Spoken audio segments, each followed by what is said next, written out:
Hi, Howard. We're going to pick up with our discussion about Washington's presidency and some of the things that he faced during his presidency.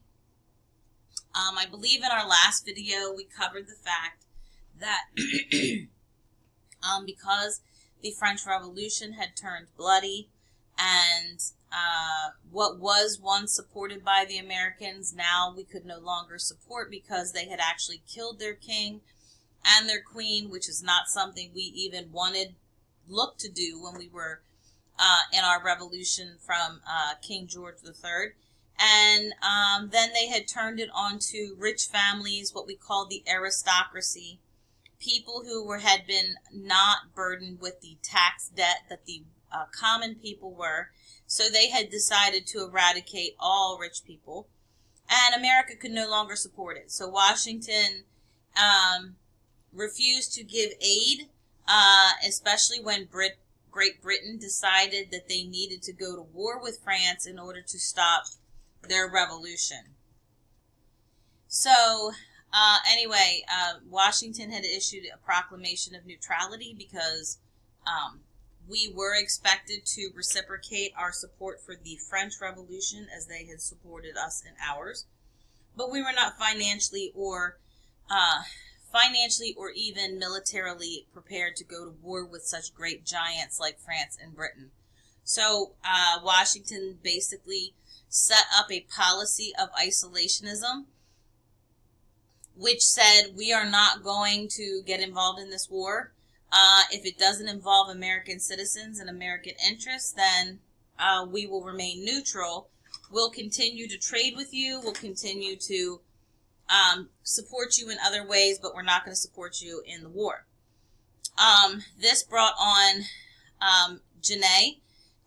Edmond Genet was a emissary or an ambassador from the French Republic, and he had been sent to come over and get support, and Washington again said no. He was not satisfied with that, so he turned and went to the press and basically started talking up the French Revolution, and there were American citizens who were willing to sign on to assist, and he enlisted the help of 12 American privateers, and which ended up attacking British ships, which then brought us into even more bad relations with Great Britain than we had before. Washington's precedent for setting up isolationism is going to be a practice we will maintain through World War II, where we do not get involved in skirmishes until Americans were directly attacked. Just to add that as a side note. Thomas Jefferson was angered with Washington's response to Genet and his position on the French Revolution, and so he resigned as Secretary of State. So now that we have these privateers attacking the British ships, we're now in trouble with the British. They're like, okay, we were going to leave you alone, but since you decided to attack us, we're now going to bring you into the fight. So something that Great Britain did before and has continued to do is the Act of Impressment. And the Act of Impressment was when a British Navy ship took control of a trading ship. They would capture the sailors and force them to serve in the British Navy. By doing this, it would help replenish the mounting numbers of British sailors who were deserting the British Navy because they were tired of fighting. They were constantly at war, and there was no reprieve, and they actually wanted a different life, and so they would just leave. And this is going to be a problem that continues on until we fight the War of 1812, especially with our country. But the other problem we have with the British is the fact that we are still trading with France, and that therefore by trading with France, we're helping their economy. And so in response to the ships being attacked, not only are they capturing our ships and are they taking our sailors, but they also invoke the rule of 1756, which was something that had been implemented way back not even just around the same time as the French and Indian War or the 7 Years' War. And the rule of 1756 said that if the trade was not open during peacetime, it could not be open during wartime. And on this basis, Britain then set out to capture 250 American trade ships. And obviously, while we don't, our history book does not tell us how many British ships our American privateers actually attacked, but I'm pretty certain that Britain jumped on us and basically made us pay back our damage to their ships tenfold. I'm pretty certain that 250 we did not attack 250 British ships during our time aiding the French. But they definitely make their point. So between the loss of sailors and the loss of ships, America's now really upset. And there are many hotheads and what we would call warmongers who were looking to go to war. We feel like that this is an insult and that Great Britain has to answer for it. However, once again, Washington knows that we are not in a position to go to war with Great Britain, and that he probably appreciates the fact that it was only by the direct hand of God that our country gained its independence to begin with.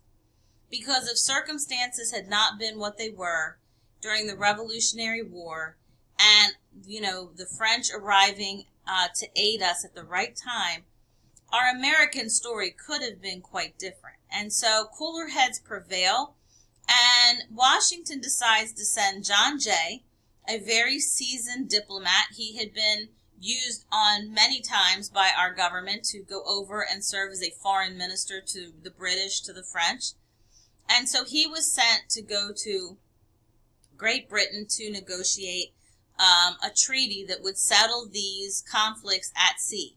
Now, of course, when America sent him, the idea was that Britain was going to bend over and give us or pay us back for the lost ships, and they were going to return our sailors to us. Now, the problem with this is that back then we didn't have faxes, we didn't have emails, we didn't have cell phones.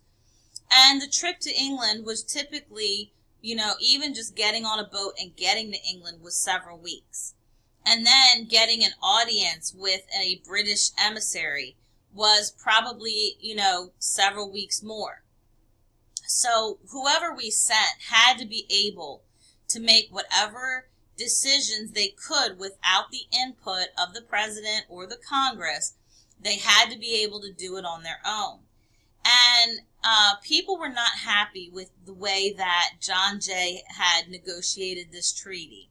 But George Washington backs him anyway, because we don't know as to what kind of response John Jay received when he went to Great Britain. We don't know if he was well received. Probably not.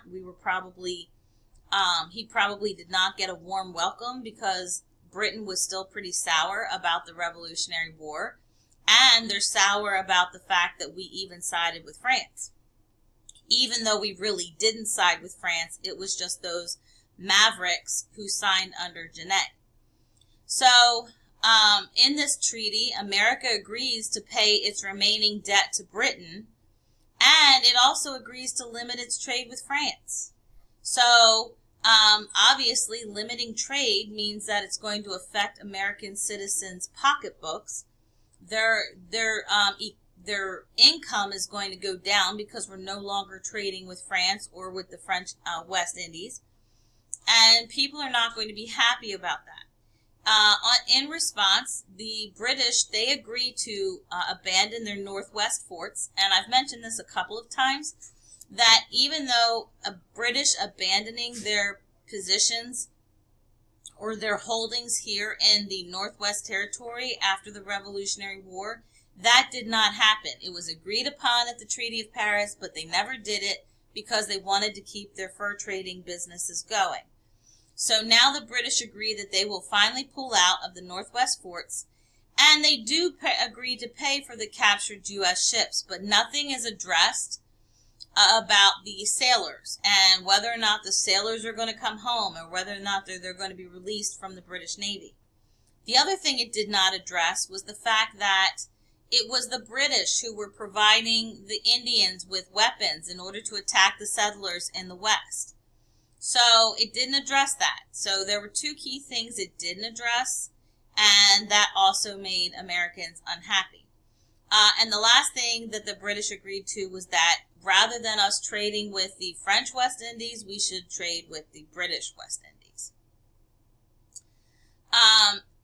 Even though American and the Congress were not happy with the treaty, Washington insisted, and this again shows what kind of man he is, that this treaty be honored. He realized that a man, just like the Bible says, a man his yes has to be yes and his no has to be no.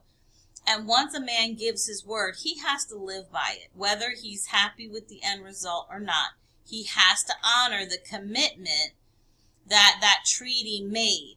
And I think that boded well for all treaties. He was trying to set the precedent that no matter what treaty, whether it was with the Indians, the French, the British, the Spanish, America was going to honor their agreements whether it benefited them or not.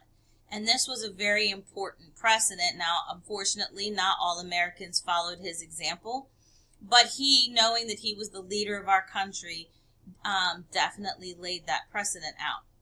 Now, the other dispute he had on the foreign front, so now he's in a fight. He's trying to handle issues with France. He's trying to handle issues with England. And now we still have some issues with Spain. Now, Spain still had control of Florida, and they had been given the Louisiana Territory as part of the French and Indian War Treaty. And Florida, now it did not mean that Spain had instituted any kind of government. They really had a very hands-off approach with their North American, Central American. After they lost the Spanish Armada was destroyed in 1588, they really become a hands-off kind of government, and people could come here. It was under the Spanish throne, but they really did not send anybody to run it. They as long as people paid their taxes and kept to themselves, Spain was very little involved with the colonies here in North America.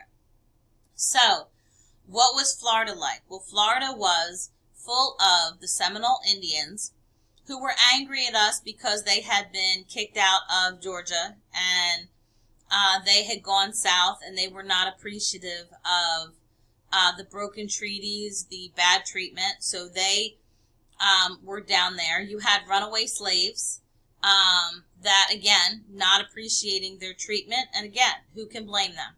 And, anyone else who just had a grudge against America was living down in Florida. And what these groups of people, they kind of they came together. They bonded is the word I'm looking for. Bonded together and kind of came up with their own culture, their own way of doing things. And one thing that they would do that unified them was their obviously deep dislike of the United States. And so what they would do is they would send raiding parties across the line, the border of Florida and Georgia, and they would attack Georgia citizens. And again, now they weren't provoked. That it wasn't like Georgia was trying to settle further into Florida. There was a dispute over where the border of Georgia actually was and where Florida actually started and Georgia ended, but that was about the only thing. It wasn't like Georgia citizens were going down there breaking treaties. They were just living in Georgia, and they were being attacked by these renegade bands. So they petitioned to the government and said, okay, we're having this problem down here, and if the government does not resolve it, then we will not be held accountable for what we do. And so, in order to resolve this, Washington sends Thomas Pinckney, and he's from the state of South Carolina, to negotiate a treaty.